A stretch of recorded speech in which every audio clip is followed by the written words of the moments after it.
ഈയൊരു അപകടത്തിന് പിന്നിൽ ഗൂഢാലോചനയുണ്ടെന്ന TVK വാദം തള്ളി തമിഴ്നാട് സർക്കാർ. അപകടത്തിന് മുമ്പും ശേഷവുമുള്ള ദൃശ്യങ്ങൾ പുറത്തുവിട്ടാണ് ആരോപണം തള്ളുന്നത്. പോലീസ് ഇടപെടലിൽ വീഴ്ച ഉണ്ടായിട്ടില്ലെന്നും IAS അമുത പറഞ്ഞു. ജനക്കൂട്ടത്തിൽ കൂടി തന്നെ പ്രസംഗ സ്ഥലത്ത് എത്തിച്ച പോലീസിന് വിജയ് നന്ദി പറയുന്ന വീഡിയോ അടക്കം ഉൾപ്പെടുത്തിയാണ് TVK ആരോപണത്തെ സർക്കാർ തള്ളുന്നത്. വാഹന റാലിയിലായിട്ടാണ് വിജയ് എത്തിയത്. ഇതിനിടയിലും ചെറിയ അപകടങ്ങൾ ഉണ്ടായി. ഇടയ്ക്ക് വാഹനം നിർത്തിയതോടെ ആളുകൾ കൂട്ടമായി വിജയ്ക്ക് അരികിലേക്ക് എത്തി. വിജയെ കാണാൻ എത്തിയവർ എല്ലാ സുരക്ഷാ മുൻകരുതലുകളും മറികടന്നു.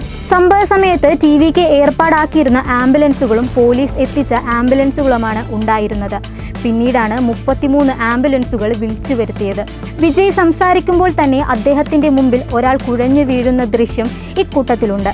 സർക്കാർ ഔദ്യോഗിക വക്താവ് അമുത IAS നടത്തിയ വാർത്താ സമ്മേളനത്തിലാണ് വീഡിയോ പുറത്തുവിട്ടത്.